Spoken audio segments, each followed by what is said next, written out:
जी class, अब हम scan converting of a circle देखते हैं। एक एग्जांपल के थ्रू ब्रेसियन्स एल्गोरिथम हम अप्लाई करेंगे यहाँ पर कि अगर हम एल्गोरिथम अप्लाई करें तो हम किस तरह सर्कल को स्कैन कन्वर्ट कर सकते हैं। तो सर्कल आपके पास रेडियस 8 का गिवन है और सेंटर कोऑर्डिनेट्स जो है वो 0 0 आपको इस वक्त लॉट किए गए हैं। ठीक है, तो आपने स्टेप 1 जो है वो क्या करना है कि गिवन वैल्यूज़ जो है वो लिख लेनी है।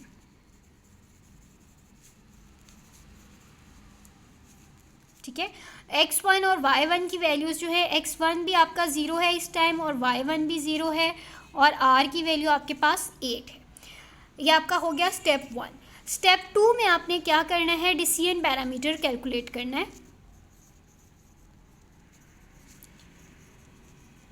डिसीजन पैरामीटर कैलकुलेट करना है आपने, जिसका फॉर्मूला है d0 = 3 - 2r। r की वैल्यू जो है वो आप यहाँ पे 8 पुट करेंगे तो आपके पास -13 आ जाएगा। d0 जो है वो इस वक्त आपके पास -13 आ गया। अब यहाँ पर जो है आपने करना है डिसीजन। स्टेप 3 में आपने क्या करना है, डिसीजन करना है कि d0 जो है वो <0 है या <0 है या =0 है, ये आपने यहाँ पे डिसीजन करना है। तो according to given condition d0 जो है वो आपका इस टाइम <0 है। सो आपका केस 1 जो था वो सेटिस्फाई हो गया और हमने यहाँ पे di+1 जो है उसकी वैल्यू किस तरह से कंप्यूट करनी है, di+1 = d0 + 4xi + 6। ठीक है, तो अब हम यहाँ पे जो है वैल्यूज़ इसकी लिखते हैं। सबसे पहले xi की वैल्यू हमें कैलकुलेट करनी पड़ेगी क्योंकि हमारे पास इसकी वैल्यू नहीं है।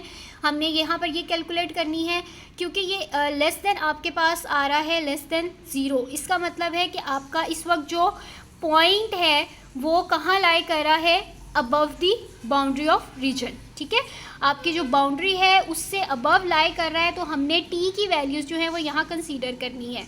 तो xi+1 ये t की वैल्यूज़ में हम लेंगे। xi+1 जो है आपका वो हो जाएगा xi+1 और यानी 0 + 1 = 1 और yi+1 जो है वो yi ही रहेगा, यानी उसकी वैल्यू आपके पास इस वक्त क्या है, जो हमने इनिशियल दी थी वो थी हमारी 0। अब क्योंकि हमारी 0 वैल्यू जो है वो हमने डिनोट करनी है, 8 को हमने प्लॉट करनी है जो हमारा रेडियस है। तो हमारा रेडियस जो था वो 8 था। ठीक है, तो हमने यहाँ पर 8 जो है वो वैल्यू लिख दी अकॉर्डिंग टू रेडियस, क्योंकि इनिशियल वैल्यू जो है जब हम सर्कल ड्रॉ करते हैं सेंटर कोऑर्डिनेट्स आपके यहाँ पर उसने 0 0 दिए और रेडियस जो था वो इसका r था। तो यहाँ पे इसका मतलब है ये r रेडियस जो है वो इस वक्त 8 पॉइंट पे लाई कर रहा है। ठीक है, तो यहाँ पर 8 वैल्यू जो है वो उसकी आ रही है। तो हमने x की वैल्यू जो है वो 0 कंसीडर की है और r की वैल्यू जो वो हमने 8 लेनी है फर्स्ट पैरामीटर के लिए। ठीक है, क्योंकि सेंटर कोऑर्डिनेट्स जो थे वो आपको 0 0 गिवन थे, तो xi और yi की वैल्यू जो है वो आपने इस तरीके से कैलकुलेट करनी है। हम यहाँ पर इसको मेंशन कर देते हैं कि ये 0 है और ये 8 है। तो इस तरीके से आपका x और y की वैल्यू जो है वो पहली आ गई 1 और 8। पहला जो आपका वैल्यूज़ जो है वो हमने इस तरीके से कैलकुलेट कर ली 1 और 8। 0 0 के बाद 1 और 8 आपकी पहली वैल्यू आ गई।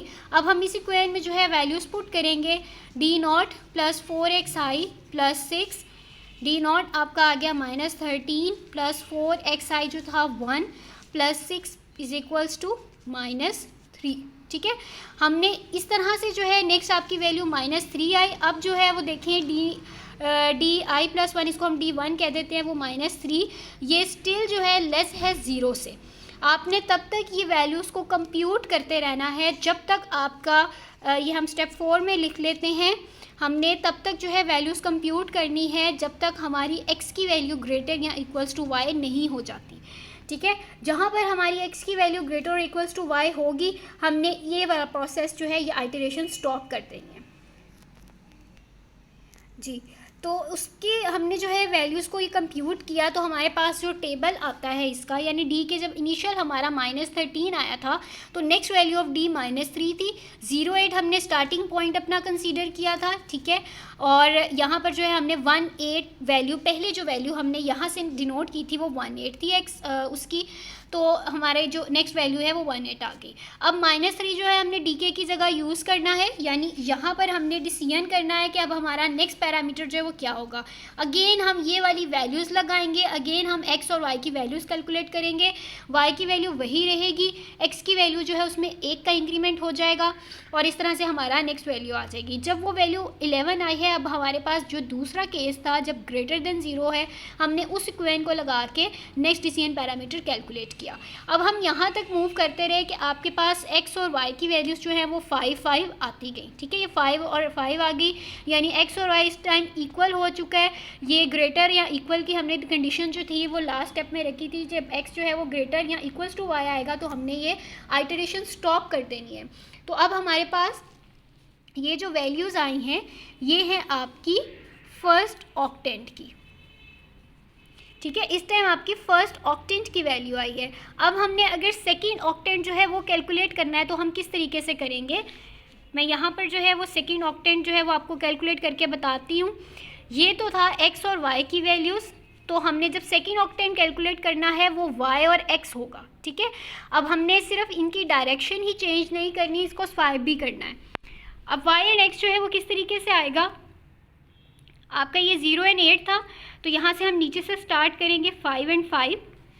नेक्स्ट वैल्यू 4 एंड 6 है, 6 and 4, 7 and 3, 8 and 2, 8 and 1, 8 and 0। इस तरीके से आपने जो है वैल्यूज़ को रिवर्स ऑर्डर में लिख दिया और साथ उनको आपस में भी स्वाइप कर दिया। ये आ गया आपका सेकेंड ऑक्टेंट। तो फर्स्ट क्वाड्रेंट की वैल्यूज़ आपके पास आ चुकी हैं। अब हमने जो है नेक्स्ट स्टेप में इसको लिखना है फर्स्ट क्वाड्रेंट, यहाँ पर सेकेंड क्वाड्रेंट, यहाँ पर थर्ड और यहाँ पे आप फोर्थ की वैल्यू लिखें। तो हम सबसे पहले फर्स्ट की वैल्यू जो है वो लिखना स्टार्ट करते हैं। 0 8 1 8 2 8 3 7 4 एंड 6 5 एंड 5। अब क्योंकि हम जब दोबारा ये एक हमने ऑक्टेंट लिख लिया, जब हम दोबारा दूसरा स्टार्ट करेंगे तो ये वाली रिपीट हमने नहीं करनी, इसको स्किप कर देना क्योंकि रिपीट हो जाएगी। और हमने यहाँ से जो है वो ऑनवर्ड नीचे सारी वैल्यूज़ लिख देनी है। 6 and 4, 7 and 3, 8 and 2, 8 and 1, 8 and 0। ठीक हो गया क्लास। अब ये हमारा फर्स्ट क्वाड्रेंट जो है ये हमने लिख दिया। ये फर्स्ट क्वाड्रेंट की हमारे पास वैल्यूज़ आ गई।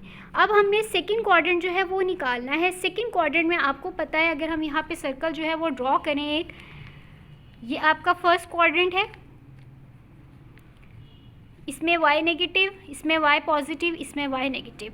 तो फर्स्ट में दोनों पॉजिटिव थे इसलिए यहाँ पे सारी पॉजिटिव वैल्यूज़ आ गई। अब यहाँ पर जो है आपका x नेगेटिव और y पॉजिटिव है, तो हमने इसके मुताबिक जो है वो अपनी नेक्स्ट वैल्यूज़ लिखनी है। तो x और y की वैल्यूज़ पहले हम लिखते हैं 0 एंड 8, ठीक है, -1 and 8, -2 and 8, -3 and 7, -4 and 6, -5 and 5, -6 and 4, -7 and 3, -8 and 2, -8 and 1, -8 and 0। तो इस तरीके से आपने सेकंड क्वाड्रेंट की वैल्यू लिख दी। अब थर्ड क्वाड्रेंट जो है उसमें क्या होता है, आपका x भी नेगेटिव होता है और y भी नेगेटिव। इसमें आपका x नेगेटिव है, y पॉजिटिव है, इसमें x और y दोनों पॉजिटिव हैं। और फोर्थ क्वाड्रेंट जो है उसमें आपका x पॉजिटिव और y नेगेटिव है, ठीक है। तो अब हमने x नेगेटिव और y नेगेटिव वैल्यूज़ जो है वो लिखनी है।